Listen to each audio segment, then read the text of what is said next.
Okay, welcome to another edition of the Bay Area Scala Enthusiasts. Looks like this is a contender for the world's largest Scala meetup ever. And you're here. Awesome, right? My name is Mike Slynn. This is the last meetup that I'll be the MC. This is the last one I've organized on behalf of BASE. It's been really fun. BASE has a charter which has got visions and values. You can look at it on the website and learn about it. A lot of members don't know it's there, so you can see that it's under pages. There's several pages. This is kind of the first one you should look at. If you want to think about getting involved, you might want to read that as a place to start as to what is BASE all about. I want to say thanks to our sponsors. LinkedIn here, as always, a wonderful place. One of the amazing things is all the people behind the glass here. There's no other venue that we go to with a team like this. They're streaming it for us, and they're recording it. That's just totally awesome. They've got this beautiful space. I mean, it's just handed to us anytime we ask for it. It's awesome. Message Bus is a sponsor. They're actually going to do the final production on the video tonight. We're going to get the 90% complete from LinkedIn, and they're going to do some further work on it. And Message Bus has been a very strong supporter of this group. They're based in Corte Madera. Of course, they're hiring too. So if you live on the North Shore, or you don't mind commuting to the North Shore, I've been up there, I've met those people. They're actually pretty cool to be with. I work for a company called Micronautics Research. We do Scala training, mentoring, and we have a full suite of Scala courses, but we're going to be bringing on some new online training as well, real soon now. So you can go to thescalacourses.com and see that. And that's all I have to say. David, where are you? All right, great. Thank you very much. So thank you all very much for coming out here tonight. My name is David Andrzejewski. I'm one of the co-organizers of the machine learning meetup in the one of the machine learning meetups in the San Francisco Bay Area, along with Tony Tran, who's sitting right there. We usually have our meetups more usually in the city, but we'd love for people to come up. If you're interested in machine learning, we are doing that pretty much on a monthly basis. I have been lucky enough to work with the Scala-based folks in helping a little bit with the organization and content of this talk. I think that there was kind of a lot of interest in this talk because software engineering, distributed systems, these can be really hard. Machine learning can also be really hard. Combining them can be really, really difficult. And there's a lot of interest in Scala and Scala-based technologies as a way to get around some of those difficulties. And I think that's kind of driven some of the interest in the meetup tonight. So I'm really looking forward to the talk by Vitaly Gordon of LinkedIn and SF Tony. San Francisco Bay Area Machine Learning. SF Machine Mac Learn. Oh man, it doesn't fit. It doesn't fit. So here, a few more words. Hi, my name is Dhananjay Brigade. I'm an engineer here at LinkedIn, and of course, LinkedIn is also hiring. Primarily, most of LinkedIn is probably about 90% Java, but there is definitely Scala, Clojure, some JRuby being done as well. So if you have any questions, want to know exactly what it is that we're doing, you can find me after this talk, or you can also approach Vitaly and talk to him about it as well. You have a mic, right? Yeah. You're wired? No, we're not wired. You're not wired? Yeah, we're not. It's different. Okay. Hi, everyone. Let me just start the presentation. Wow.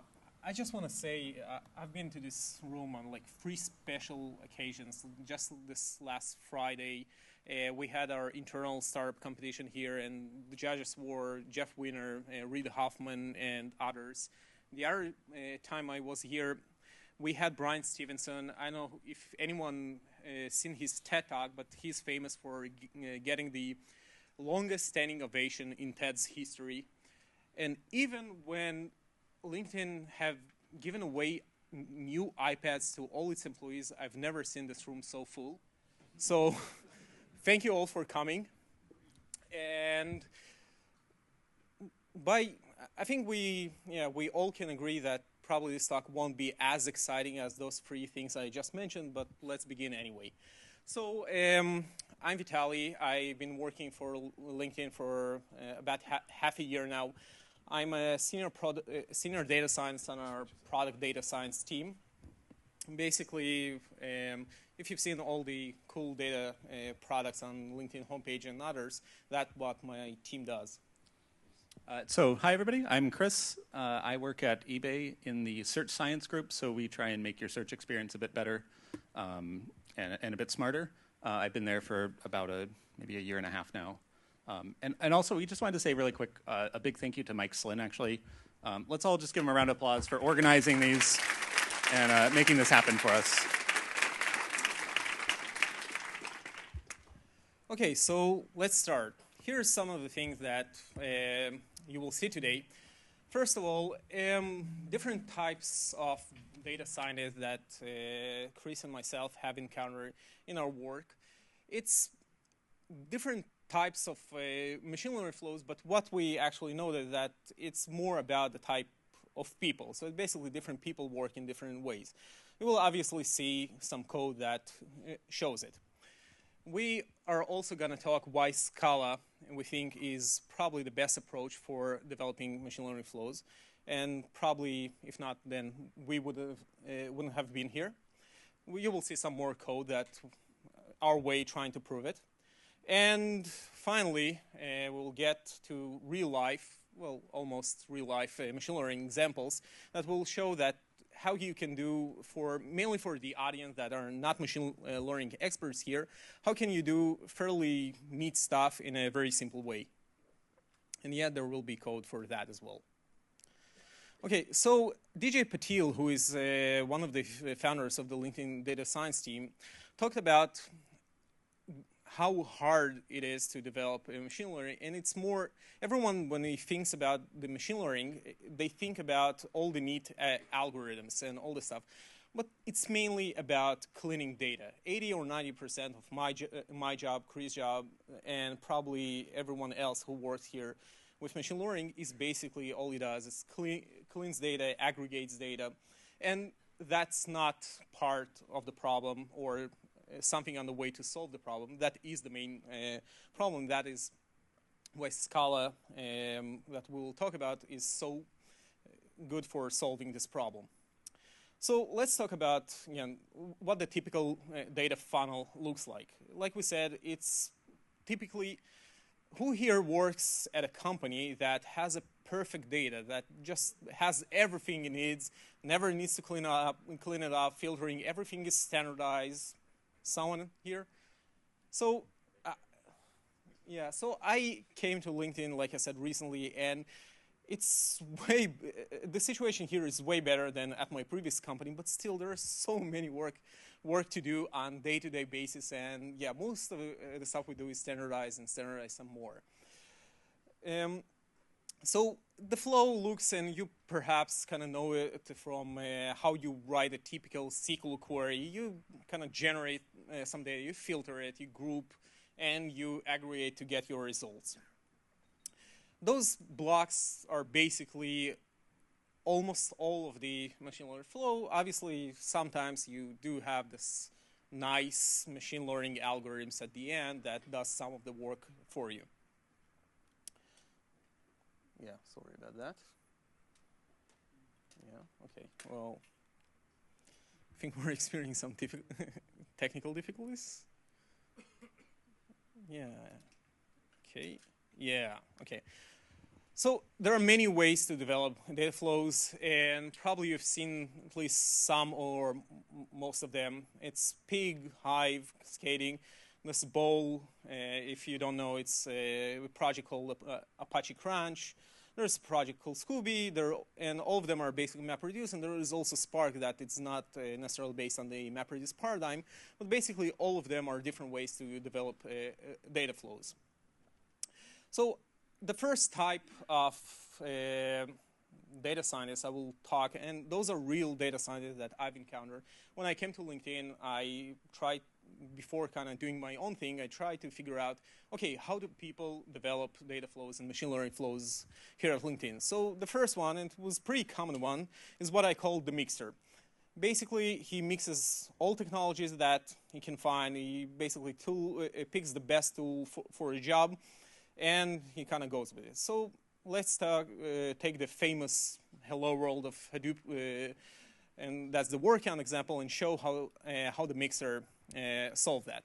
So what you see here is a combination of Pig and Python. So Pig, and I don't remember from which version, I think it's 0.8, it actually allows you to embed Pig code in some other languages, mainly Java and Python.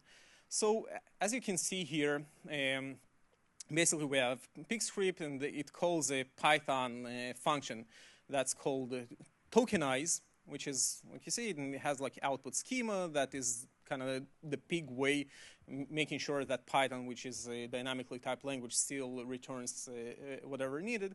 And lastly, it compiles the script, binds the arguments which are lacking in the script, and runs it.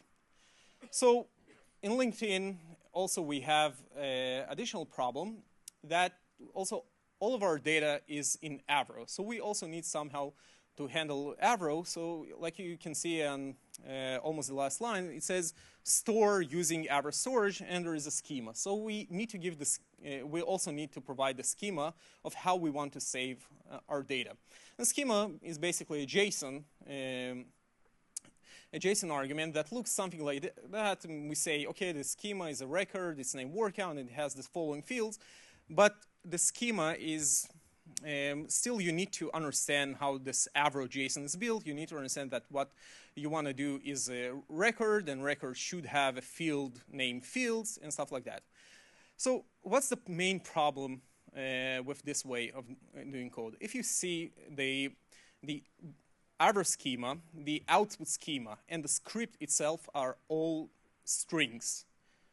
There are strings, and there is nothing that actually compiles them. There is nothing that tells you, except, well, running it, that you did it right. And it's really a pain in the ass that, you know, every time to try to figure out. And again, so there is 3 different languages in a single file, which is kind of hard to manage. And the user-defined functions are in a different language than the language we use to operate on the data. One other problem, I don't know if it's a mainly LinkedIn problem or in order to make it work, the Pig guys actually, it's not real Python. They're using Jython to generate the code, and Jython is missing some libraries, and there's other. So again, look at this example, and that is a simple workaround. And as you can imagine, the LinkedIn flows actually are much more complicated than this one. So the second type, before the second type, so like I said, Pig is great, don't get me wrong. If you want to do a simple data flow, Pig is awesome and probably solves about 90% of the stuff you need to do.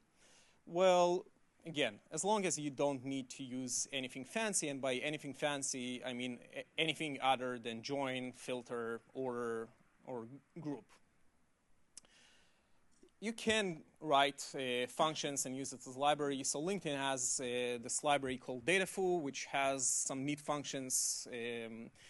Has, for example, PageRank. It has access to bags in Pig and some other stuff. But again, you have to compile it every time, and you have to maintain 2 code bases. One is the Pig, and the other is some JVM language. Pig Latin, which is the language to write Pig code, if some of you don't know it, it's again a pretty simple script language, and it doesn't have pretty simple stuff like accessing a list. So I cannot I cannot access the second element of a list in Pig without writing a user-defined function for it.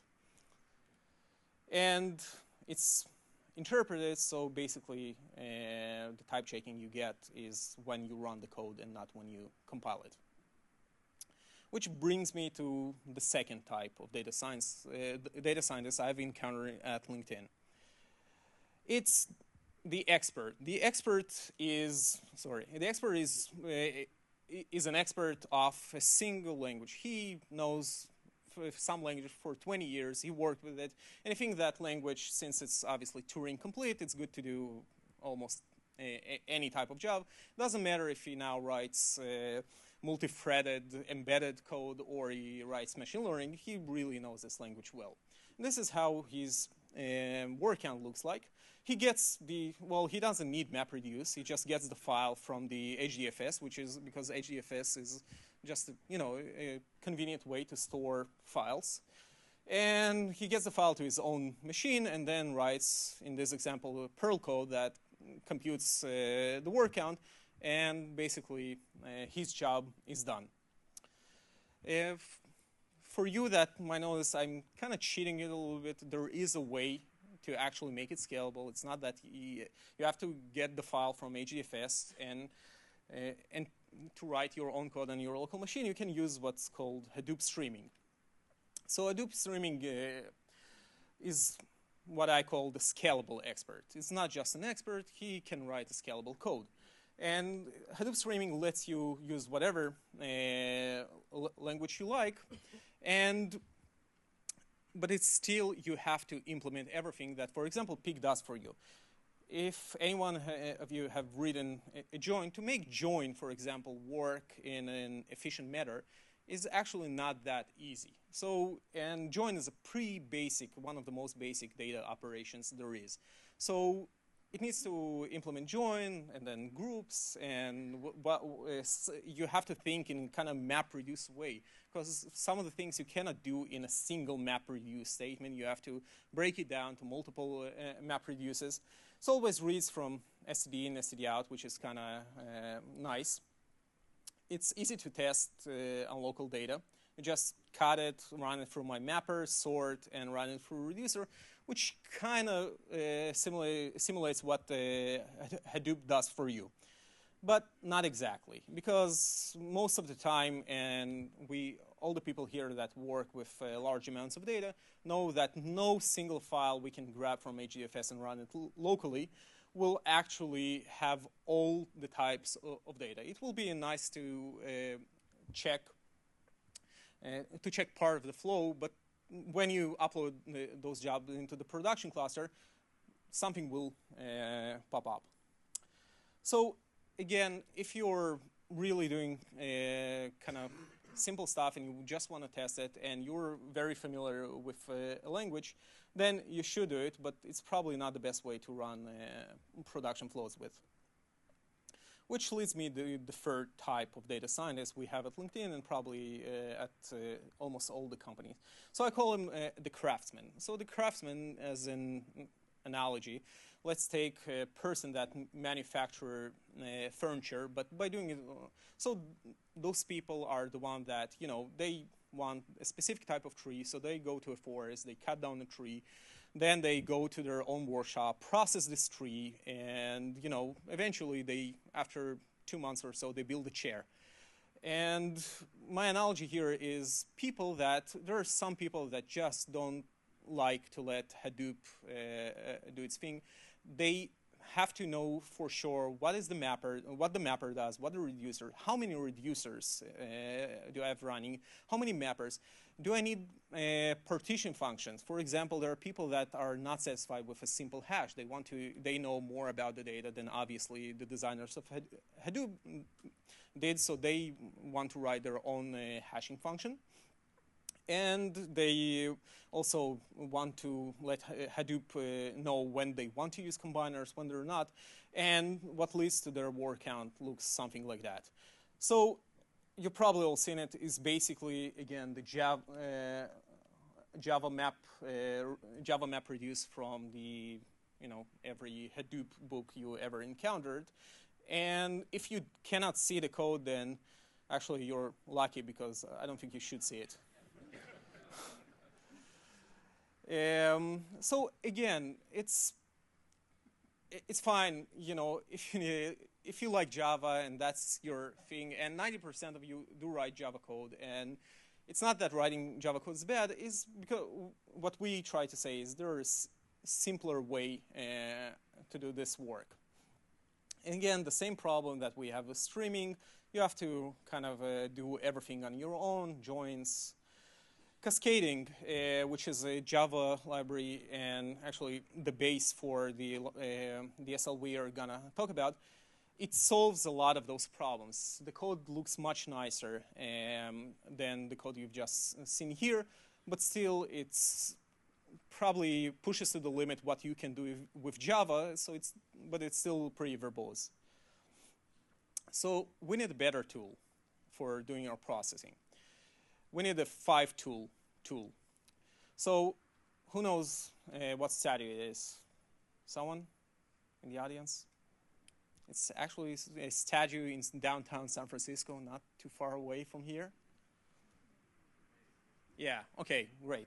So it's Willie Mays. And Willie Mays is what's known the 5-tool player. So 5-tool players is like the epitome of the perfect player in baseball. It's a player that can hit for average, hit for power, run fast between bases, field, and throw the ball. So every scout, when he scouts for a baseball scout, when he scouts for new players, it counts how many of the tools this player has, and almost none of them reach 5. Only a few reach 5. So if you like the 5-tool analogy, and that is what we're going to claim at least that Scala provides, then you can see we have, well, probably no one, sorry about that. Yeah, you can tweet it. I don't know if you see it, but you can just tweet 5-tool tool. And that's why we're presenting an alternative that we call the pragmatic data scientist, and Chris will go and tell you about it. Let's see if I can work this. Okay. Is this on? Yeah, there we go. Cool. Okay, so this is what we're after, right? You want to be agile, so you want to be able to move quickly. You want to be able to do stuff locally and push it up. You want to be productive, right? You don't want to have to reinvent the wheel 100 times. You want to be correct, right? If it fails at compilation, it's much better than if it fails at runtime. You want to be scalable, right? We can all take the UC Irvine training sets and do stuff on them. Whether or not we can then apply that to something big is then a question, I guess. And we'd like to be simple. Simple in the sense of simple, not easy. You'd like something where I can essentially string together stuff that's understandable, but is still powerful and flexible. So let me dive into these guys. So yeah, I highlighted this one because if you take nothing else away from this talk, you want to take away that what we're going to show you about using Scala for machine learning stuff, it's simple, and it'll simplify your life and your job. So take that away, and you can go to sleep now if you like. Okay, so Agile. So data's complex, right? This is a piece of the Facebook API, I think, right? You have all these fancy things, names, IDs, first names, middle names, last names, gender, locale, languages. And at any company like LinkedIn or eBay, right, we have these massive schemas, where we have 300 fields or something, and you don't remember, right? Is the location field called location, or is it called locale, or is it called city, or is it called region, or who knows? So it's really nice if you can actually try stuff out locally, right? And Scala, right, has a REPL. So there's a couple other things, right? You can pull your data down, you can check it out, see if that field's called location or not, right? Even better, right? So every language has some weird syntax stuff. So if you see, right, Scala has a to and an until, right? I never remember which one is inclusive and which one's exclusive, or exclusive. So basically I just open up the REPL, try it out, right? Same thing for slice. Oh, does slice give me the starting index? Well, no, it doesn't. If I do group by, what am I actually going to get back? Is it giving me back list? Is it giving me back vector? All this stuff. So this is stuff that in a lot of other languages, compiled languages, right, you would have to compile this guy down, run it, maybe have a test case or something. It wastes time. This way I can just play in the REPL, and I'm all set. What's a REPL? What does it stand for? Read, evaluate, print loop, right? So if you're familiar with Python or something, or Perl, right, all these guys, you can essentially just go and type Scala, and then I can just start entering Scala commands. In fact, you see right here, right, it says Scala, and then I type 1 to 10, and it gives me back something, right? So I can try stuff out before I need to actually use it in code that's going to compile. So productivity, right? Java has a massive, massive amount of stuff out there. A lot of really nice machine learning libraries, natural language processing, there's search stuff. This is all fantastic stuff. And the great thing about Scala is it interops perfectly with Java, right? Anything that's in Java, I can use in Scala, right? So you get all this for free. So here's an example. And we're going to beat up a little bit on Python, and I'm kind of sad about that. Because I have a confession. I actually think sometimes that I like Python better than Scala.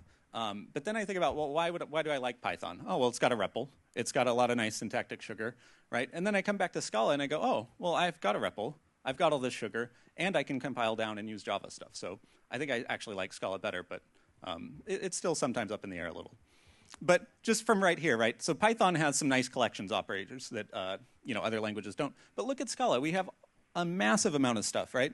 I mean, you've got your standard for eaches and maps and flat maps and take whiles and folds and stuff. But there's even stuff not on this slide. Like there's a great thing called sliding, right?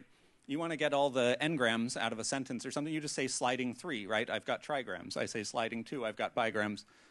Stuff like this sort of adds up as you're writing, and it makes you a little nicer, I think. Okay. Okay, so this is one of my favorites, correctness, right? So as you start running your pig jobs or your whatever jobs, right, somewhere along the line, if you're using this interpreted language, right, probably 6 hours into your job, this big complicated thing you have, right, that used up a ton of cluster resources, at some point you tried to add a string and an int, and the whole thing barfs, and Hadoop's fragile at the best of times, I guess.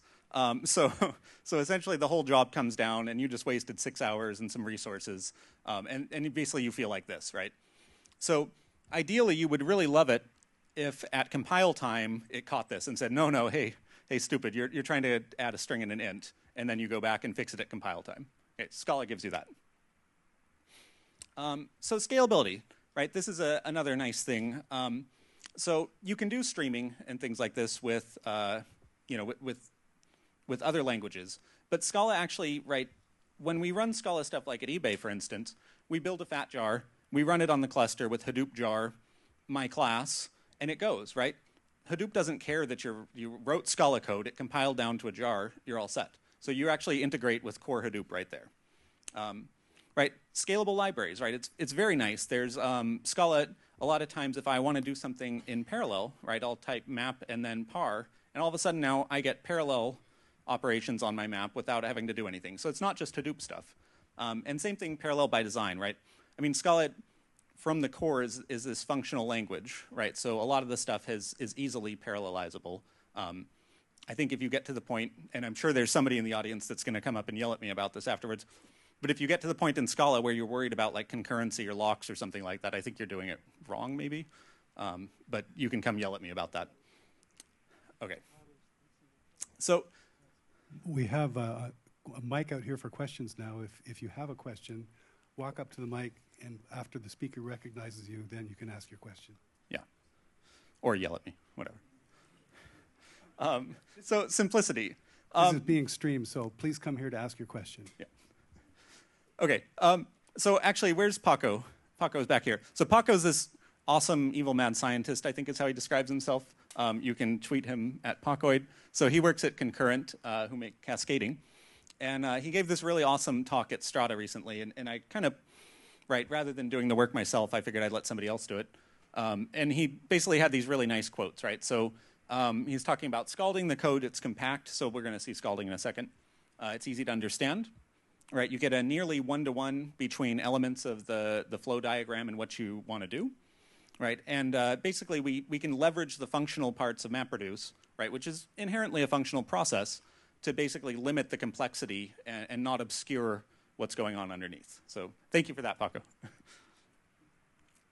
And this is, again, sort of maybe one of the other things I would take away, and I'll even have a little animation. So Scala is a, wow, can you even see that? Yeah. So Scala it's a functional tool, and MapReduce is really a fundamentally functional thing. So why not use the right tool here? Okay. So this is the exciting part now. We're going to do what Hadoop was designed for, and we're going to count some words. So you can't have a Hadoop talk without counting words, and we've counted words like 4 times, 3 times, I guess. Let's go for 4. But we want to show how flexible this is. So let's try it locally first, right? I don't want to waste resources on my cluster counting words if it's not going to count them correctly. So here we go. All right, so I'm kind of abstracting here a little bit. So basically, I've got this guy. So can I get a really quick show of hands again? Who's written some Scala code before? Okay, so we're not so bad.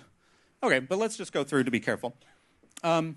So I'm leaving some stuff on that maybe you'd leave out normally, but let's see, I've got this guy called my lines, and it's a sequence of strings, and suppose I got it from somewhere. Maybe it was in memory, maybe I read for file, who knows. And then I'm going to take this guy, and it's a bunch of strings. So, I'd really like to just spit out every word in the string, right? And so flatmap's going to do that for me. I pass it in a function, which is split, right? It goes through, does it. I'm happy. Well, I want to collect all the common words, right? So right now I've just got a list of words, and I'll just group by, and I'm just passing the identity. Okay. Any questions so far? Are we okay? All right. This is complicated stuff. Okay. So then I take my words that are grouped, and I want to get the size, right? So each one of these, if you were to do this in the REPL, you would see that each one of these you have basically a key, which is the word, and then you have a list of that word repeated however many times you saw it. And I just ask for the size of that guy. And then, I write them out somewhere. Okay. So there's word count, Scala style, local. It's not super fancy. If you're an awesome expert Scala programmer, maybe you'd write it this way and not use all the vowels, and you'd use these cool placeholders. And okay, you have to show. I think at some point, right, in a Scala talk, you have to show this style of syntax. So here we are. Okay. All right. So maybe you want to count a lot of words, right? Way more words than fit on your local machine, right? So here we go. We're going to count a lot of words. And I went to the trouble of rewriting this guy to run in Hadoop at great time and expense to me. And I'm going to share it with you. Here we go. Okay, well, I get some stuff, right? We don't really need to know. We just got something called a type pipe, and it's parameterized by string. Okay, here we go, this awesome Hadoop code. I call flatmap and I split. Well, okay, we did that before. I group, looks about the same, right? And there's a little difference here, right? Instead of calling map values, I'm calling map values stream, and I'm wrapping this outgoing thing in an iterator, but essentially we're doing the same thing now. And then if I want to write it out, just to be fair, this is how I'd write it out on my cluster. So there's a little bit of difference here. In fact, we can actually do a little better with scalding, and I can get rid of that last guy. Did you see what happened there? Whoa. Right? And just ask for size, right? So I'll show you in a second. There's some magic that happens here. But basically, we're getting a bunch of keys, and we're getting the number of times that key appeared.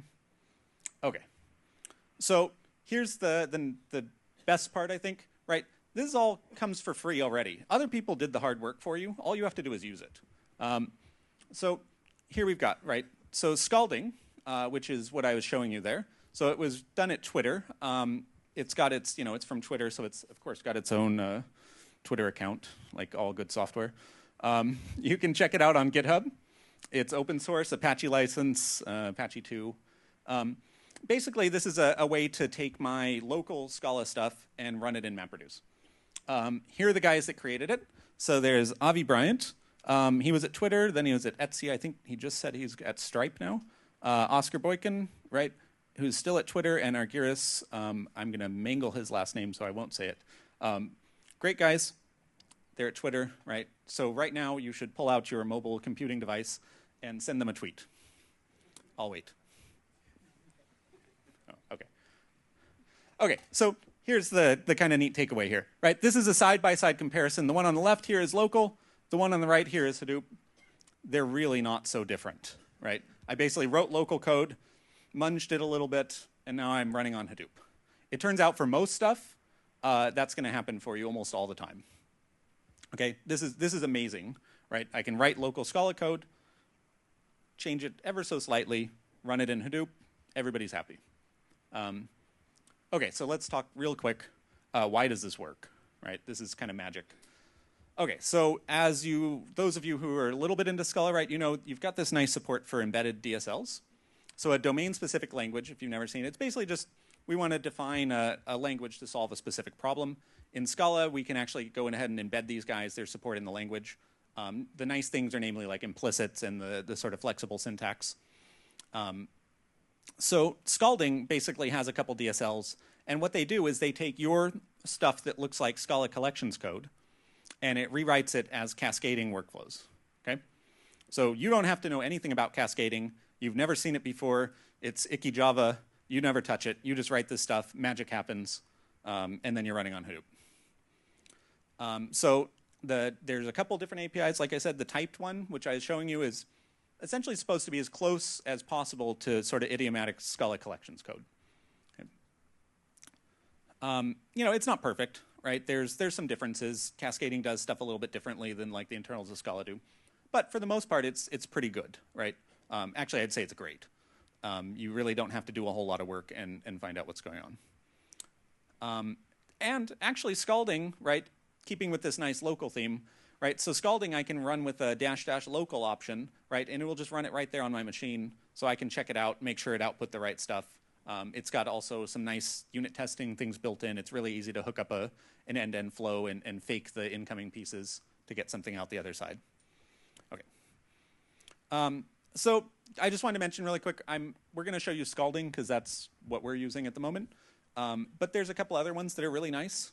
So other people at eBay really like Scooby. So this is from NICTA, which is it's kind of like a government lab in Australia. They make some really awesome stuff. There's some amazing Scala stuff going on in there. So if you're a huge Scala wizard, you should check out what they're doing because some of that stuff is, yeah, you'll read it and kind of look at it and go, huh. And then, you know, a month later, it'll, oh yeah, hey, cool. And there's another one called Scrunch. So this is included with the Apache Crunch. It's basically the Scala wrapper for Crunch. All three of them, though, are kind of going the same way, right? We want to basically write Scala code, have it run on Hadoop, least possible effort. Okay? If you really want to know more about DSLs, there's this really cool article on basically Scala Lang. They basically the meat of the article is somebody wrote a basic implementation inside Scala. You can write actual good, you know, proper basic code inside your Scala main method, and it will take that and actually run it as basic. So it's like 100 lines of Scala. It's amazing. Okay, so let's look at some guts really quick. So here's sort of what makes the magic happen in Scalding. I mean, there's a lot of extra stuff going on, but this is basically the DSL, right? So all it's really saying is, so the Scalding guys, they went and they made this language that works on this thing called rich pipe, which is just some thing they made up, right? But it turns out they made these two implicit mappings, right? So who's seen an implicit? Who understands implicits? No, okay. So basically they made this really nice thing which essentially says, okay, if basically you really need a rich pipe and you have a pipe, like you're coming out of a cascading source, right, or a cascading scheme, well, we'll just convert it for you. And same thing if you're going back down to cascading, right? You're playing on rich pipes, but we can actually just convert them right into pipes. No problem. Everything happens seamlessly. You never worry about which one you're dealing with. In fact, you write all your stuff on rich pipe, and it just happens to magically work inside cascading. And then there's the type DSL as well. So this is essentially doing a little extra conversion. So what they do is when they read from cascading, they're essentially threading some types through, which is a really nice thing because now you essentially have this type inference all the way through to write. And so again, if you try and write something that wasn't what you said you were writing, it's going to barf on compile stage, and you're going to save yourself a couple hours. Okay. And let me just make one last plug here. So included with Scalding is this really nice thing called Algebra. I don't know if it has its own Twitter account. It probably does. It's probably like @Algebra. But this is a really nice thing. You can use it outside of Scalding too. But we did something really fancy in the previous example. So we did this guy, right? We said mygroupedwords.size. Okay. So mygroupedwords is actually is a group builder type pipe. But we just said size, and let's see what that actually means. So actually, this gets rewritten as this guy, which is this map values. We basically map everything to 1, and then we call sum. Okay, that's cool. But sum actually is a little bit special. So sum, right, basically says it calls reduce, which is a function that takes two things of type t and gives you a new thing of type t. But here's the amazing special part, right? Reduce, basically sum calls reduce with this implicit monoid. Okay, who knows what a monoid is? Now we're getting to the really hardcore people, right? So you can't have a functional programming talk without a monoid, or maybe a monad, I'm not sure. You need one or the other, right? So a monoid basically is just a way to take two things of type t and get back something new of type t. And it basically does it for you, right? It goes through and says, hey, do I know of any monoids on type long? So it goes through and says, oh yeah, hey, look, there's one. Just add the things together. And then you get basically monoid plus, okay? So it's already doing all sorts of great stuff for you. So scalding, again, it uses Algebra extensively inside to make your life easier. But Algebra is actually not tied into scalding. You could use it in anything you like. We've used it in Scooby. It works great there. Still makes your life easier. And it's, you know, it's got all the things you really care about, right? It's got monoids. It's got monads too. But, you know, it's got these really nice probabilistic structures like Bloom filters, count, min, sketch, hyperlog, log. And they're very easy to use, right? These guys are actually even monoids, so right, I can essentially fold something up into a count, min, sketch, or a Bloom filter in like 2 lines, right? And it's all set. Okay. We doing okay so far? Yeah, that's a lot right there. Okay, so let me just, we can't just leave it at word count. We should extend ever so slightly, stretch our legs. So at eBay, for instance, if you were just to pick somewhere, a lot of the times the words that we want to count, right, occur in some sort of context. Maybe they're a query and the user had specified a category. Maybe it's an item title, right, and there's a category associated to this. So maybe for some reason we wanted to go through and for every word we wanted to know something about the entropy of the category distribution.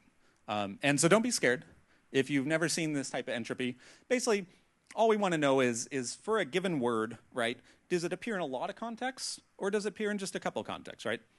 And if you really like formulas, you know, I can put it up here for you. Basically, it's for all these different categories, i's, we run over the number of categories. We find the probability that it appeared in that category times the log of the pi. Oh, sorry, that should probably be pix. And just to kind of hammer it home, right, here's the standard picture off Wikipedia.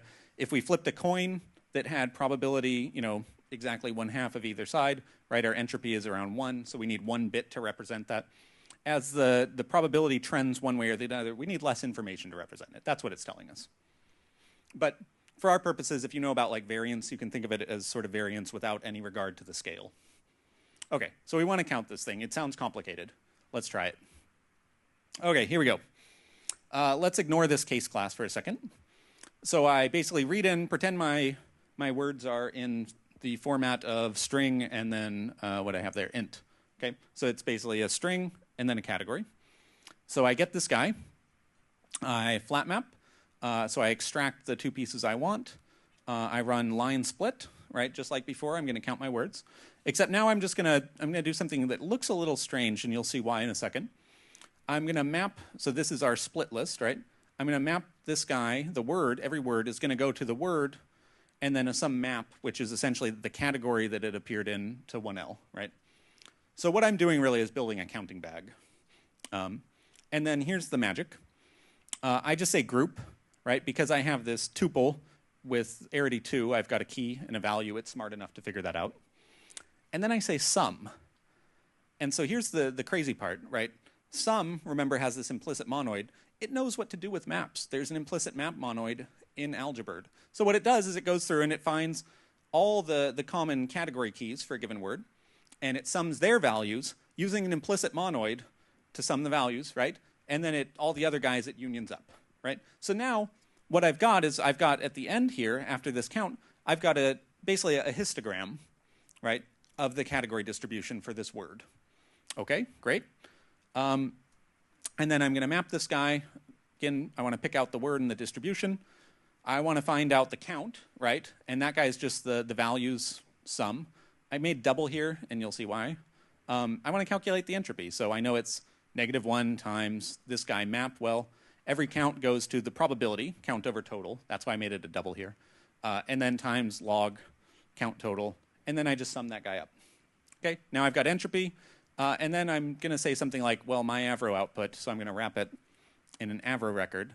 And so who here uses Avro? Just the LinkedIn people? Okay, so this isn't quite as exciting to everybody else. But there's this really nice compiler plugin in Scala where you can essentially define a case class and just say it extends Avro record, and it will magically go in and rewrite that guy as an actual Avro-specific record for you. So now I just have a case class, I wrap it up, and then write it out. Okay, nice and easy. And yeah, math is great, right? Monoids, yay. Okay, let me hand back to Vitaly, who's going to tell you about actual machine learning.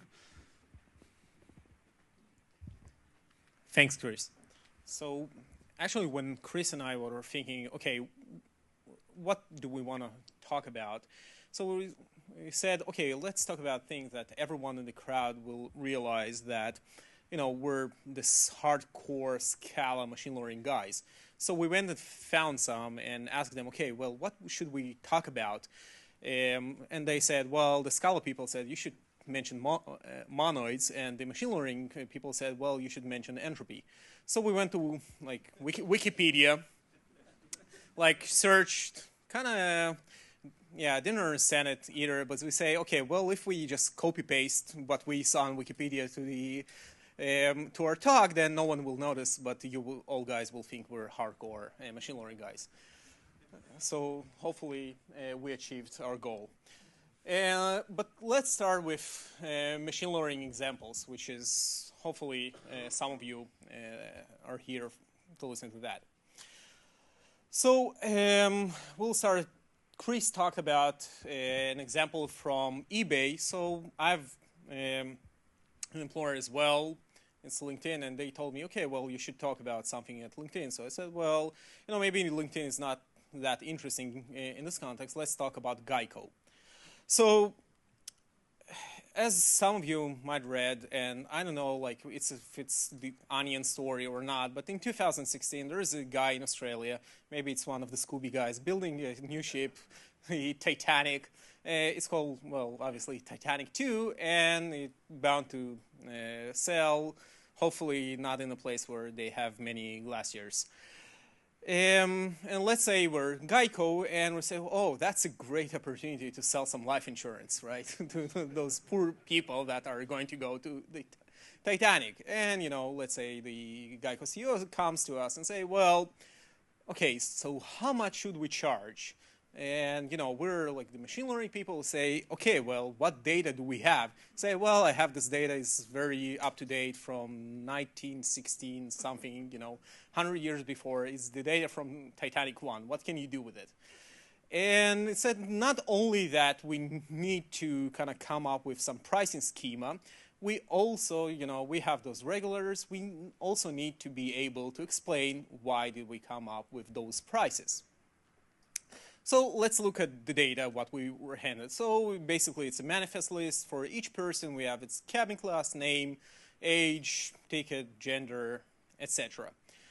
So I say, okay, well, we have this data set, and you know, I'm an expert machine learning guy. I will try to build a decision tree, which decision tree it's probably best to explain by just showing you. Decision tree is the tree where at the top level you will see something that basically the feature that separates the data in the best way. So in this example, you can see that from the entire group, if you look at only the males, there's 21% survived, and the females actually survived 74%. So if I had to choose only one thing that I would have to base my pricing schema on, then gender is actually a pretty good bet. So let's look at the code. And for all the Scala experts, I don't remember, it was 2% here, that kind of noticed, okay, well, that doesn't look very much like idiomatic Scala. It's because it's actually here to serve a different purpose. And it's to show you guys how Scala is interoperable with Java. So we have two classes here. One is the CSV reader, which is basically some Java library. And we have a tree builder, that just Java code that I found on GitHub. So I have my CSV file handed to me by my Geico boss. and I read all the lines. And what I do is create a list of passengers. So if you see it, there is read all, which comes from the CSV reader. And now, because actually the first line the CSV is usually a header line, then I want to ignore that header line. I don't need it for my code. So I do this tail. But look what actually some of the magic that happens here is, so read all gives me a Java list. But what I'm interested, so Java lists don't have the notion of tail.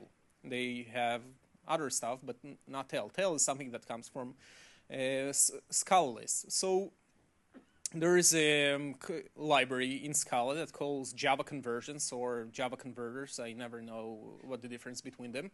So if any one of you know, please come and explain it to me after the talk. But basically, I just import it, and I get this implicit conversions between Java lists to Scala lists, and now I can use .tail on Java lists. So I get, and I basically map, and I want to transform all the CSV lines to what I created a class called passenger. And again, some very advanced Scala stuff. If you know what's a companion object, you can do an apply function in Scala and create this sort of constructor that basically transforms CSV lines into passenger objects. So after we created all the passengers, I need to extract what's us machine learning people we call a feature vector. A feature vector is a vector that on one hand has all of your features, like we named before, the gender, the class of the cabin you wore, your age, and also the label, whether in this case the label is whether you have survived or not. And for the tree builder, it does it through an object that called instances. And we want to get a set of all those instances. So again, pretty simple stuff. Passengers.map, we get the instance from this passenger class and create a set. Now we have this tree builder, and like I mentioned before, tree builder is actually written in Java. And that is why we have to instantiate it with new, and we also we do a build tree, but again, tree builder accepts a Java set. It doesn't get it doesn't know what Scala sets are, and there is a difference. So again, here the Scala syntactic sugar comes to my rescue, and basically gives me a Java set when I had before a Scala set. And then we get the tree dump system out, and instead of showing you the just console version of it, we can see, and now hopefully you can see it better. What we see here is from all the people, the 2,200 passengers of the Titanic, only 32 survived. And our first question is, okay, and we answered it before, what is the top feature that explains which of them survived and which of them are not? And so we see that female actually survive much more than males in this example, which we can say that in our pricing policy, then definitely we should charge males more for life insurance on the voyage of the Titanic too than females. But what's nice about the decision tree algorithm is it's actually, after it splits by, it basically goes on recursively. And now we see, okay, so from the female, let's say I have a female, I have a customer, a potential customer that I know is a female. What else can I learn about her that will also affect the price? And here we see that, life is life, and the first and second and cabins are actually got a much higher survival rate than the third class. It's 92% for only 36%. So again, if we get a potential customer, we say, okay, well, please show me your ticket. And if we get a ticket that shows third class, we'll say, well, we're sorry, but you're going to have to pay extra. So all the money you guys save on tickets, you're probably going to pay it in life insurance. And the other interesting thing we see here is, like I mentioned, it actually goes recursively, and the fact that the best separator for females is the cabin class, it doesn't mean that this is necessarily the best separator for men. And here we see I had to zoom out so we don't see it, but we see that actually the right node after male is child. So we see even, so males have survived only 21%, but if we take the children that obviously are males because the structure of the tree, 45% of them survived. So actually, if you're an adult male on the Titanic, you're, well, in tough luck. What also nice about the decision tree algorithm that is how we got this child notion. Because if you remember, we had here in the data we have an age which is an integer. So we can say, okay, well, just let's create another feature that a child is everyone under 18 or maybe 13 or maybe some other age. And this is, by the way, for you who see that males who are not children survive 20% and children survive 45%.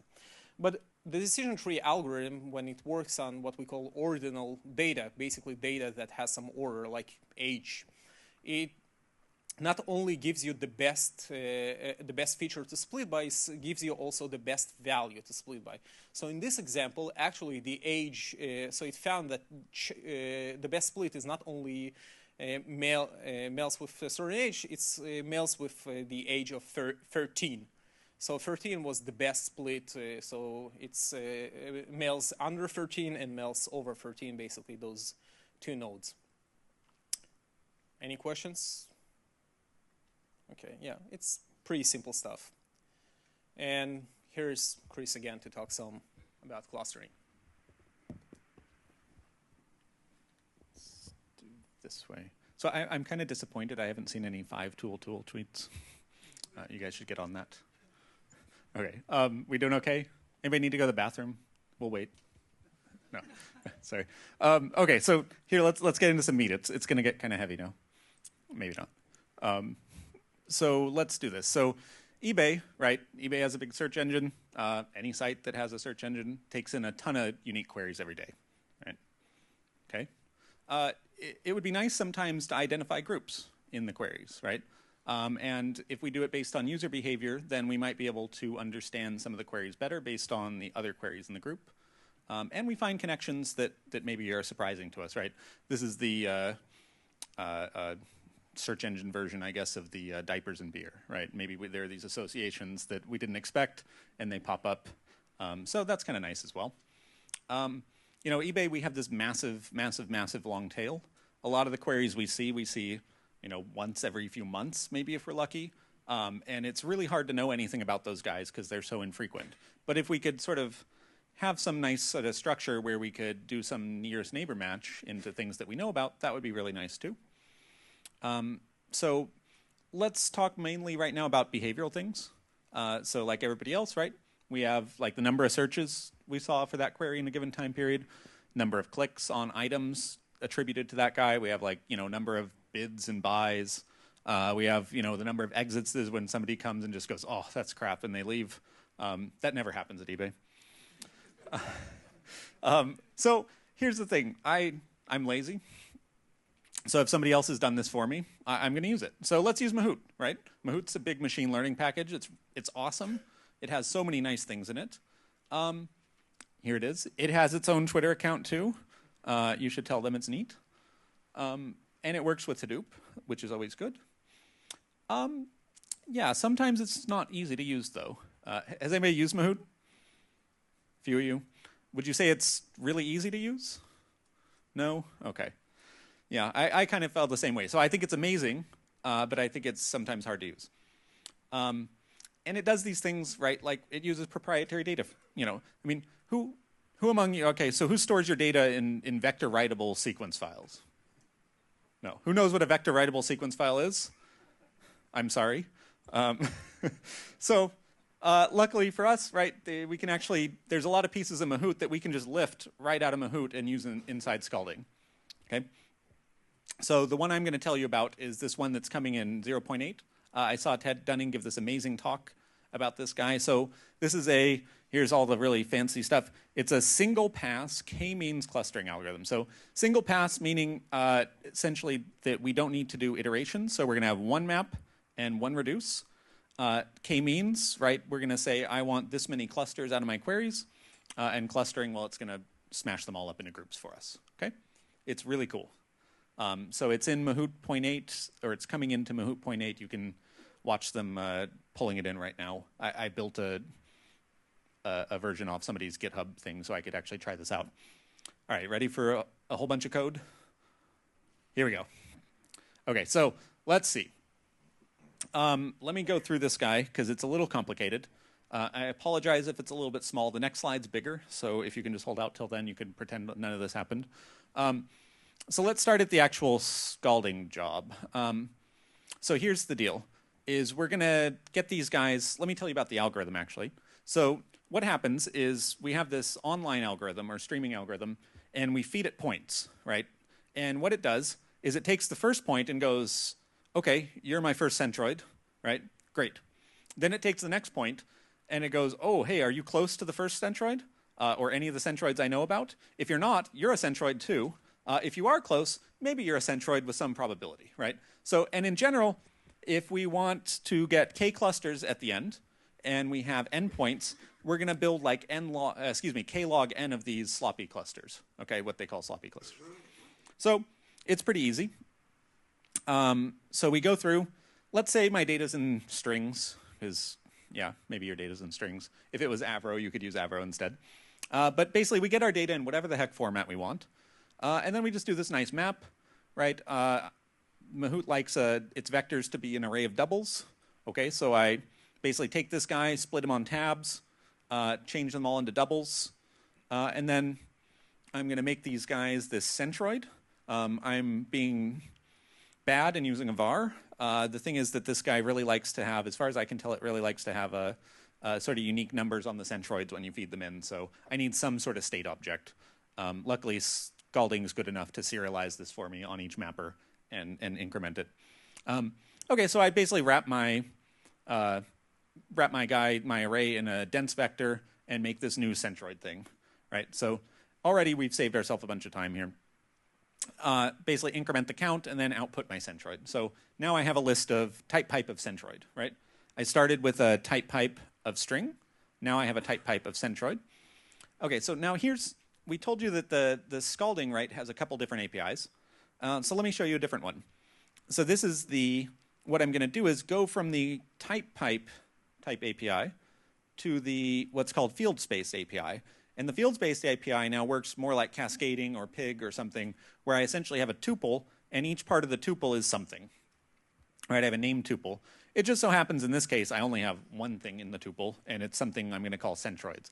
So here's a little more Scala magic. Right? If you've written any cascading, at this point you would be saying like new fields, parenthesis, open, quote, centroids, close quote, da da da. Here, they basically took these symbols and just reappropriated them and have an implicit that converts them to fields. Super nice. Okay, so if you try this at home, this really won't work because I just wrote this, but it's something I think that's nice and should get pulled in. So what I'm doing here is actually a map side fold. Okay, so in the case of normal Scala stuff, a fold, right, I can fold left, and I really don't care. Fold is a little different, right, because I have the same types, but I would really like, in this case, right, to be able to fold on the map side. I don't want to trigger a reduce, right? Reduce is expensive. We avoid it when we can, okay? So I do my map side fold, and here's what I do. It looks regular, just like a Scala fold, right? I have to use, basically I'm using this fold 2, which means I'm going to take my centroids field and I'm going to get out something new called clusters. So at the end, I'll have a tuple that has one field called clusters. Okay, so then here's my aggregator, right, or accumulator, this guy called clust. And so here's a fun trick that you can take away. So when you write these things that are going to go to Hadoop, right, the first time you do this, the first time I did this, and probably the 5th time, basically I'd go up here and I'm like, okay, val clust is this, Mahout object, this new streaming k-means. It's going to use a for past projection search to find the nearest neighbors and da-da-da. And then you go to run this thing, and this is where you get bit, and it goes, hey, no, I don't know how to serialize streaming k-means. What do I do? So it crashes your job out. Scala, right, gives us a solution. We call it lazy, right? So what happens is when I call this guy lazy, it just goes merrily along its way. And then at some point in the actual mappers, right, every single mapper, right, runs this piece, which goes clust, and it goes, oh, hey, clust, what's that? It goes, oh, it's this guy. Well, I better instantiate it now. It makes the object. No serialization needed, okay? So this is another really cute trick that you should sort of put in your toolbox if you're going to use these. Okay, so I go fold. Here's my accumulator, and I'm going to take basically two things. I'm going to take my cluster, and I'm going to take my centroid, and I'm just going to call cluster. That's the method on this streaming k-means guy to add this centroid in and deal with it properly. And then I just output the accumulator. Okay, no big deal. So now at the end here, I've got basically every single mapper has taken this big stream of centroids and crunched it down into one streaming k-means object. I like the type pipe, so I convert it back, right? This is another fancy thing. If I don't want to bother with the field names, they've also given us a way to essentially specify the fields via integers like this in the DSL. And then really I'd like just a list of centroids coming out from each cluster. So I just take this guy. So Vitaly showed you the I always forget these, Java conversions. This is the collections Java converters. So this guy gives me back an iterator. I want it as Scala, and then actually flat map's going to take an iterable, so I flip him over there. Okay. So at this point, I launched this job, right? Every single mapper went out. It found the data that it was going to get. It crunched it all down into one single streaming k-means guy by clustering them all up into these sloppy clusters. And then it's going to output itself a whole bunch of centroids, probably like k log n of them. Okay, great. So here's the reduce part. So I've split these guys apart just for sort of a logical consistency. The first part's the map part. This is the reduce part. So again, I have this nice syntactic sugar in Scalding called group all. That basically says, no, really, throw everything to one reducer altogether. So be careful with this. It can bite you. And you'll run your job, and then you go home on the weekend, and then you come back on Monday, and the ops guys are like, hey, why did you send 500 gigabytes to that reducer? And you go, oh, hey, sorry. Don't do that. Your ops guys will thank you. Okay, so then we just use this handy map value stream again. So the only reason I'm not using a fold left here, and Scalding supports fold left, which is nice, is this guy was giving me a little trouble with serialization, so I had to improvise. So basically what I do is I get my whole cent list, I instantiate this new guy, so this ball k-means, if you've seen it, is a very expensive version of k-means, but it's very good, right? So I basically get this new ball k-means cluster. I could pass in some arguments. Scalding has some really nice stuff for argument parsing. And this is just saying, yeah, give me like 100 iterations at the most. I don't want to wait all day. And then I just say, well, cluster, right? So my cent list was an iterable. This guy really, at least at the time I was doing it, really wants a Java list. So you give it a Java list, right? To list as Java. And then this guy's going to give me an iterator out, right? So I basically just say, actually give me the Scala one, because that's what the map value stream expects. And then, you know what, I can just throw away that sort of, when you do group by, it essentially groups on a unit, and just throw away unit, because you don't care about that anymore. And then you wrote this guy out, right, however you want. Okay, so I did this. And let me make a quick caveat that this is, I did this on some real eBay stuff. If I was going to do this as my day job, I would probably do it in a little more complicated fashion. But people would get upset if I showed you all of that. So let me at least show you this piece, which I did on those factors I told you about before. And then this is the other kind of fun thing, is that, remember, the clustering algorithm, all we fed it was behavioral data, okay? So it knew about like the click-through rate, it knew about the number of times we saw that query, it knew about the number of exit rates, that sort of stuff. Okay, so let's see some of the sample clusters. I think I asked it for like 150 out of 10,000 or something. And I just cherry-picked a few that looked the best, because I want to look good. But it's kind of interesting, right? Based on just behavioral data, it throws together things like Chanel, Tory Burch, diamond ring, and does anybody know what a Kathy Van Zeeland handbag is? Nobody? No? Oh, hey, somebody back there. Is it expensive? Oh, that's too bad. I'll pretend it's expensive because it fits well with this theme. Okay, so what did we learn from this one? Well, expensive things go together. Okay, cool. But more than that, people buy expensive things kind of in the same way. My guess is these browsing patterns are like they come in, they look at them a lot, and they don't buy them, right? They come in, they look at them a lot, and they don't buy them. So that's probably why all these guys went together. They probably had like a really high click-through rate, really high impressions, and a really low sale rate. Okay, so let's try a different one. Here we go. Electronics, right? People love electronics. My guess is that these guys, right, so we've got like iPad, Samsung Galaxy S3, iPhones, Nexus 4, iPad mini. By the way, LinkedIn's giving you all an iPad mini. Isn't that great? No, not really. Yeah. Okay, so basically this guy put these together. My guess is that these actually, there's a couple differences, right? These are actually usually specific things, right? They're expensive, but they're specific, whereas these tend to be more general queries as well, so they tend to be more like browse queries. My guess, though, is also people look at these a lot, and they buy them every now and then, probably more than they buy these, but they still aren't buying them a ton. Okay, this one was kind of fun. This was just a tiny cluster that popped up I thought was fun. It put coupons together. Like, who would have thought, right? Kohl's coupons and Lowe's coupons. So people go to Kohl's and Lowe's together, maybe. Or maybe we should market this. Let's see. So here we go. So this is like clothing, right? J. Crew, Cole Haan, Diesel, Banana Republic. These are all clothing things. Probably a similar behavior. People come in and browse. So I'm making all this behavior up, by the way, because I haven't looked at it enough, but just sort of my domain knowledge, this is what I'm guessing is these patterns look like. Okay, this one was kind of fun. So when somebody comes to sell you to buy a Ferrari, you should maybe suggest like a dump truck. Who knows, right? Maybe you have a VW bus and a Porsche, and I don't know, maybe you like live in the bus and you tow the Porsche, or who knows? But again, these are kind of all vehicles, but they're not always the most obvious things, right? You expect maybe Ferraris up here or something, but yeah, it turns out people buy dump trucks in about the same way they buy Ferraris, right? They're both nasty, expensive things. Yeah, question? Quick one. What was your distance function here? This is just Euclidean distance. So, but what was the... Sorry? What were you trying to cluster on instead? Oh, yeah, the clustering, I was clustering on stuff like this. Let me go way back.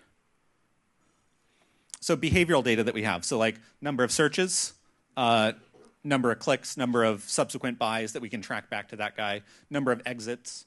You come and saw something you didn't like. And of course, I went and scaled them all and da-da-da. So I'm not claiming this is the be-all, end-all truth, but it's just kind of fun. It was the takeaway is going to be that this was really easy. And if you put some work into it, you can get some really amazing stuff. And okay, so we had our Ferraris and dump trucks. This one was actually kind of neat too for us. They are cheap? Oh, that's unfortunate.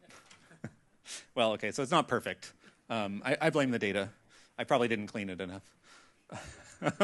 Okay, so this one is actually kind of cool. I like this that these guys got grouped together. So, right, any of you that have a site with a search engine, people type crazy things into your search engine, and you would expect also probably there's like Facebook and Google and stuff in here.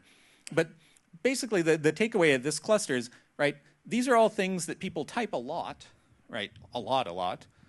So this is like somebody just pasted an image in and it just took the metadata, and these are, they had poorly formatted things, probably through an API or something, and they had a bunch of URL encoding in the thing they passed in. These are things that happen a lot, and there's really nothing there, right? It's either a null search or it's just junk. So people type it a lot, they don't see what they want, they never buy anything. The exit rate's probably very high on these guys. But it's nice that this picks up and puts them together. Okay, so here's the takeaway for you guys. Right, again, don't reinvent the wheel. Mahout, it's awesome, right? You can actually pull pieces out of Mahout, right? And a lot of things happening in Mahout essentially do this idea of sort of fold map side, fold reduce side, and then you're done, right? You could do the same thing to build like random forest. You can do it for clustering. There's all sorts of, there's a stochastic SVD I think would be fun to try out here. But yeah, go out and use the libraries that exist. Don't write your own. The nice thing here, though, is the way I actually built this example for you, this code, is I did it all locally, right? I tried stuff out in the REPL, because I don't know how to fiddle with these Mahout things, so I just grabbed them, imported them in the REPL, made one up, and started poking at it, right? It's really easy, and it saves you a ton of time having to compile, try something out, compile, try something out, right? You can just, so the REPL is a fantastic way to learn the APIs on things, okay? So yeah, okay, so that was this guy. And yeah, okay, so that was clustering, I guess. So okay, so let me, before we hand over, were there any questions about this guy? No. Does anybody have to go to the bathroom now? No, okay, Vitaly. Thanks. Well, so like you can see here, we're going to talk about LinkedIn endorsements, which is, well, one of the newer and kind of most talked features. But what's more important than LinkedIn endorsements is I would like also to show the metrics API, which is also additional API that Scalding has to actually work with metrics. So who's here knows the endorsement, got endorsements over LinkedIn? So, okay. Well, so all of you that didn't raise your hands, you are just lying, because we now endorse people for not being on LinkedIn. There are some babies being born and being endorsed, and I think the actual number of endorsements given, we just recently announced it's gazillion. It's like, yeah, everyone is endorsed for everything. Those are some of mine. But what actually, kind of kidding aside, it presents us with a very interesting signal. And I would like to show a very simple example of how we use the signal to extract some knowledge. So I would like to use this endorsement. Basically, when people endorse other people for stuff, I would like to use it for to see who are the top kind of Scala experts in the Bay Area. Basically, one person endorses another for Scala, and let's look. Most of you, I guess, resident of the Bay Area. And if we use the PageRank algorithm, which is the Google algorithm, and I will explain in a second how it works, then what results we get. So the PageRank algorithm, which kind of made very famous by, and that is something I've kind of learned recently, that it called PageRank actually because Larry Page and not because it ranks pages, which is funny, but works where on the original version, when one page links to another, it basically gives some credibility to that page. So if you take the graph of all the pages on the internet and you run this algorithm on, then you kind of see which is the page that, I don't know if the most important is kind of the correct scientific term, but kind of has the most credibility as the best page on the subject, and we will try to do the same for Scala people in the Bay Area. So here's the code, and it's pretty simple. So obviously LinkedIn has some endorsement data, so let's call a prepared data function. So I use the typed API. Read file is just some function I wrote that reads a file of this type, and we get something of class endorsement using this neat trick that Chris showed before. It's actually reading an Avro file and serializes it to a regular Scala case class. All you need in order to make that magic happen is this Berkeley Avro plugin, and to make your case class extend the Avro record. So we read from the endorsement that it's actually HDFS code, so I have just personal library, it's called endorsement. And the first thing we do is we're interested only for endorsement for Scala.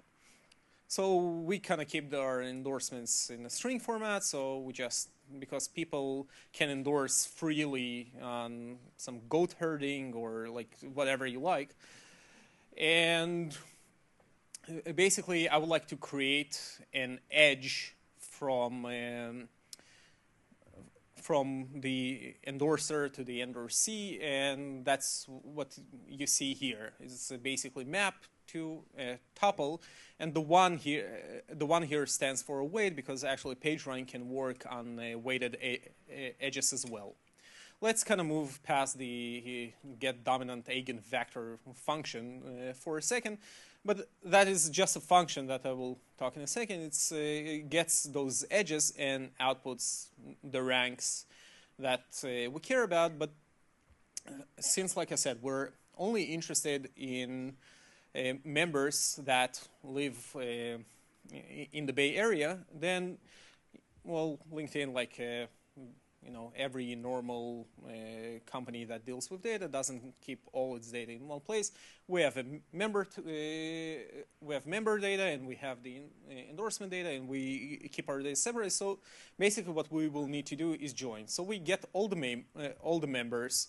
We filter them by some region code that probably stands for the Bay Area, and we group by. The reason group by member ID. The reason why we need to group by member ID is because the scalding join operator works on a type class that is called grouped, which also Chris showed you before. And grouped is basically this key value, and you just take two grouped objects and join them together. So we on the former function that we ran, this get dominant eigenvector, we got it wrote to a file called ranks. So we again read from ranks, and that is also kind of for all those craftsmen that we talked. Scalding can, if you want to control the number of your reducers, because sometimes it actually makes sense. LinkedIn has a lot of members, and sometimes in order to join all my ranks with all my members, it's probably best to do it with more than one reducer. So here is, I can actually tell Scalding how many reducers would I like to use for that operation. Here was just number 10. And then I just join by member. And the next part that you can see is, again, just mapping it to a tuple that will get me the results in a kind of nice and clean fashion. Last line, group all sort by. Reverse is in order to get the results, I also would like to order them by the rank. And here is also a neat thing that Scalding does for you. So one can imagine by reading this code that what Scalding would do is first will sort it, then reverse it, which is kind of seems not the best way to do stuff, but here they did a pretty smart job. And again, I'm not sure if we're scalding or cascading, but basically cascading build flows. But all those functions are not actually executing code, and maybe it's something we should have mentioned before. They are building flow. So after the flow is built, the flow gets only executed, and again, almost all the MapReduce libraries, including Pig and Hive, work in the sense. After the flow is built and it's executed only at the time when we need to write something, it takes and optimizes this flow. So that is why basically when I do sort by dot reverse, it says, okay, well, we need to do sort, and when we need to reverse, let's just sort it in a descending order. And the values is, again, because group return us a tuple of unit and the values, we are only interested in the values. Let's go now go back for a second for this get dominant eigenvector, which is basically the page rank is the eigenvector of the adjacent, some sort of adjacent adjacency matrix. Who here knows what an eigenvector is? Okay, so most of you. So for those of you who knows, it's actually, there is no need to show the code because it's pretty simple. You just iterate on the matrix and until you get this eigenvector. And for those of you that do not know, it's really not that interesting. The only thing that I will say that actually getting the eigenvector is an iterative algorithm. You basically iterate until you converge. That is for very large matrices, and those are the kinds LinkedIn deals with, and Twitter that created this matrix API. You have to do it iteratively. And what Scalding does, and I don't have the code for it, in job, which is the class you extend in order to create your flow, there is a function called next. And next is basically a Boolean function that if you return true, then it will execute another iteration. So you can write actually MapReduce flows with that the number of MapReduce iteration is unknown. So basically the way to calculate the eigenvector, and that is what Scala supports, is you check for convergence. If it converted, then you stop. And if it didn't convert, then you iterate again, and it actually works beautifully. So instead of showing the vector, I would like to present the matrix API and to show you some of the functions that the Scalding matrix API presents. Again, no need to go through all of them, but as you can see, and if you work with matrices a lot, there is a very useful functions here. Just wait a second for you to look at them. You can read more on the Scalding page, and under Wiki they have their typed API, their fields API, and their matrix API, and actually it's pretty well maintained, and they explain everything about this API. So now let's get for the interesting part. Like Chris showed you some results, and let's see what are the results that I got from actually running. So I ran this code, and hopefully you can see, but those are the results I got. So first of all, if you're in the top 10, please raise your hand. How many people we have here?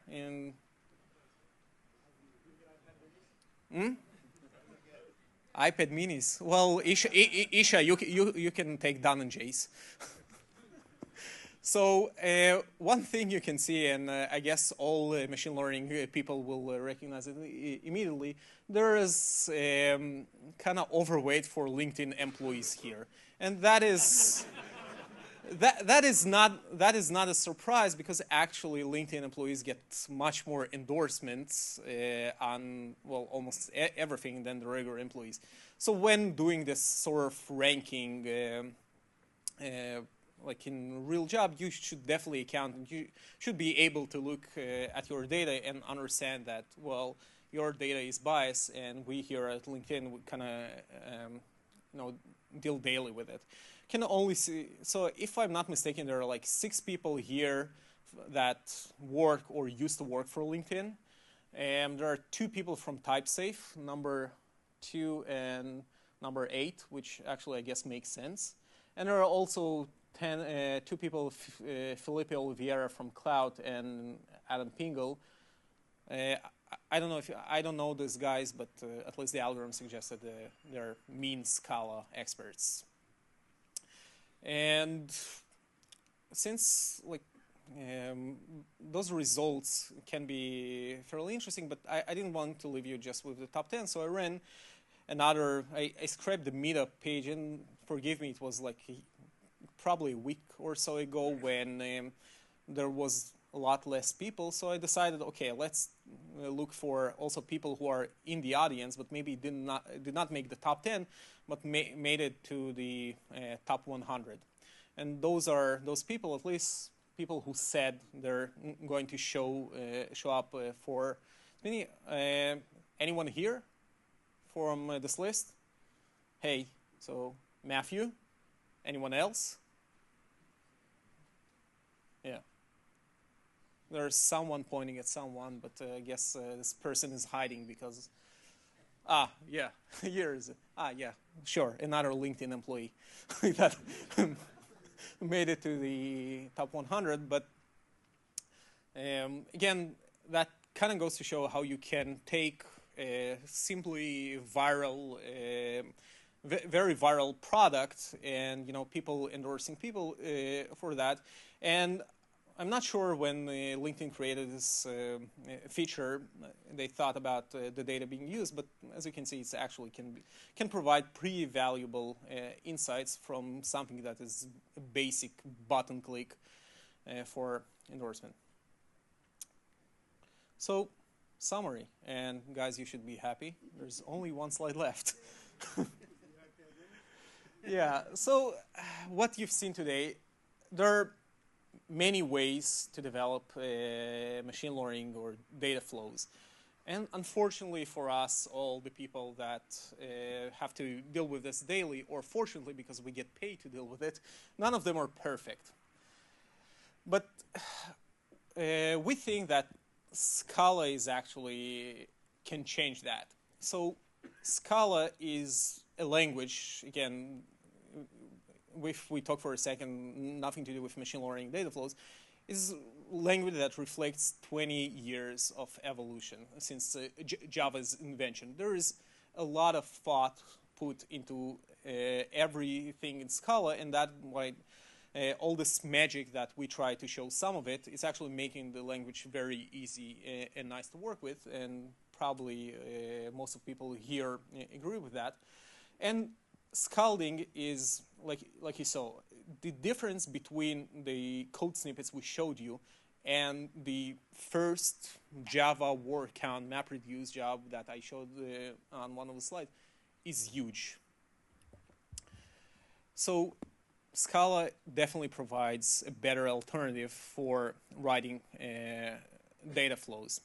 And the other thing that we try to show for all the people here that maybe are Scala expert but are not writing machine learning stuff, that is, it can be fun, it can be actually very valuable to gain insights and not necessarily complicated. There are pretty simple stuff you can do with machine learning and get very interesting results. So I guess, thank you for listening.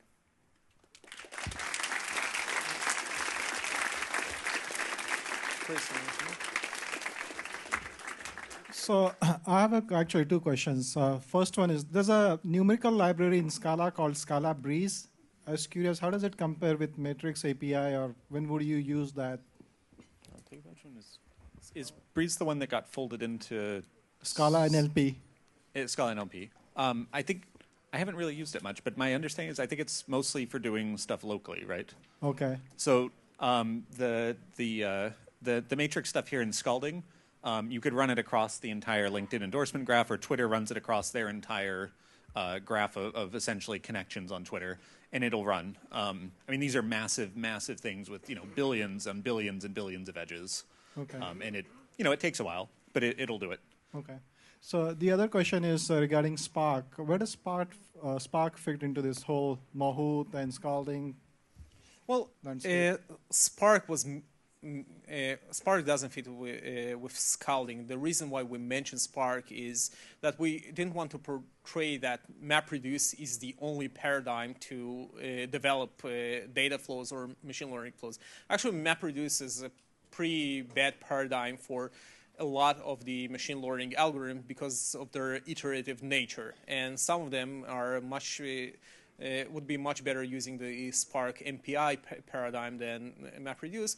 Having said that, it will actually, I think all will change with Hadoop 2.0, which MapReduce is kind of only one of the ways to run job on a distributed cluster, and there could be some other ways, including MPI and others. Okay, thank you. If you have a question, go to the mic. All right, the question was, how do you gracefully run MapReduce jobs on Scala? No? Oh, there's a nice wrapper. All right. Spark's awesome. All right, well, I guess that'll come later. Johan Schleiersmith from TAG. My question is, for those of us coming from the Java ecosystem, it's very natural to see the beautiful benefits of Scala. But when we have, say, data scientists who are very familiar with Python, perhaps, or R, they're saying, where is my SciPy? Where are my R libraries and so forth? In this context, how do we make Scala appealing to people like that? Well, I can try to answer the first part, and I think Chris will probably can share his thoughts. But it's something that we deal with every day. Like Dhananjay mentioned in his beginning of the talk, LinkedIn is not mainly a Scala shop, not in engineering and not in data science. And Scala is, to be fair, is a much newer language, at least at mass usage than Python, and also it wasn't developed to compete with R. So it wouldn't be kind of fair to look for all the functionality you have in Python and R. But still, having said that, I presented, and some of those data scientists that I kind of made fun of are people that actually are on my team at LinkedIn, and I have managed to persuade them to move to Scala. Sure, they probably are losing some of the nice features that SciPy, NumPy, and R has to offer, but you can do a lot of stuff on your local machine, but if you need to run a PageRank algorithm on the entire LinkedIn graph, there's just no way for you to do it using those tools. And Chris can add. I can just, yeah, I mean, I absolutely don't see this like as a replacement for R. R is sort of a daily thing for me and probably a lot of people here. But I mean, in terms of Python, right? I mean, I guess you'd have to ask like, what do you want out of Python? Right, like what's special? You have things like NumPy, SciPy. My guess is there's probably very similar stuff sitting already in Java, and probably in Scala native libraries even. And then in terms of all the syntactic sugar that Python gives you, if you stripped away like maybe some of the vowels, I think there's a lot of times you could write code and ask somebody, is this Python or is it Scala? And they might not be able to answer. I mean, it's that easy, I think. So my background's not really Java at all. Most of the stuff I'd done before this is Python, and it was such an easy switch. Okay. Awesome. So it's access to the scale-out computing power for the Python crowd. And then are there any tips on sort of interoperability with R, or sort of any sort of cool ways to work together with Scala? Yeah, I not that I know of. I mean, have you done anything fancy? Well, one of the tips is, save your files and then read them in R. That's probably... Actually, there's one really good thing. If you turn around and talk to Paco behind you, they're coming up with cascading, this very cool thing, which essentially is takes SQL commands and translates them to cascading for you, and it'll work from R because there's a JDBC connector. So that's kind of a nice thing too. Awesome, thank you.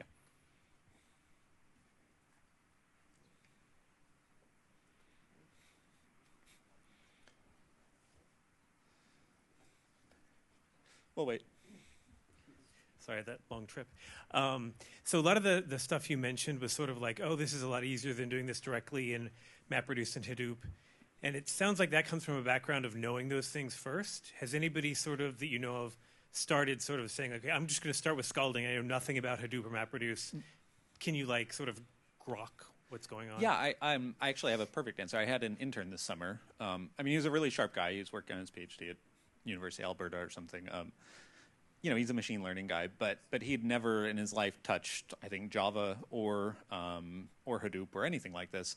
And he came in sort of fresh slate, and I was like, well, why don't you try this? And he picked it up, I think, probably in a day or two. He was productive. And by the end of the time we had him, I mean, he had done some amazing, amazing stuff. So I think it's really not hard to pick up and just run with. Cool. I can add here that I hope I'm not offending anyone on my team, but I think more than 50% of the people on my team actually came straight from school, from very fancy PhD programs, but they're not engineers that used to write, Java MapReduce jobs. And actually, for them, with their math background, is kind of easier to pick up functional programming in Scala, and instead of writing some boilerplate code in Java that you have to deal with, what is a mapper and where's my temp directory and all this stuff. Thanks.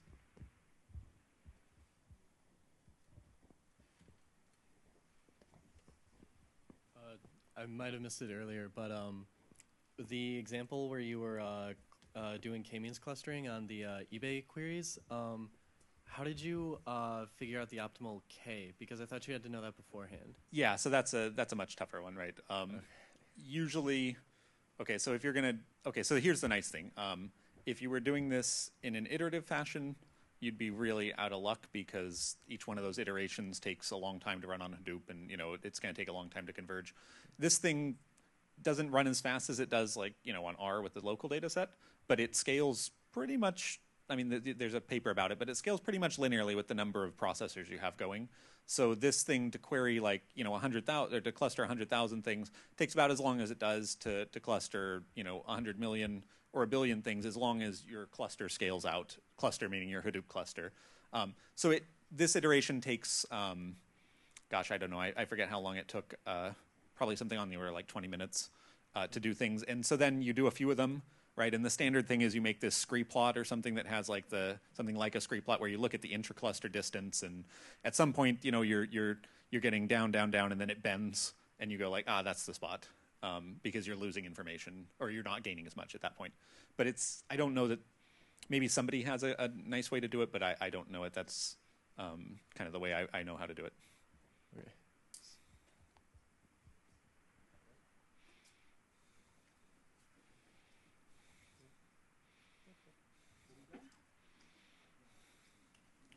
Cool.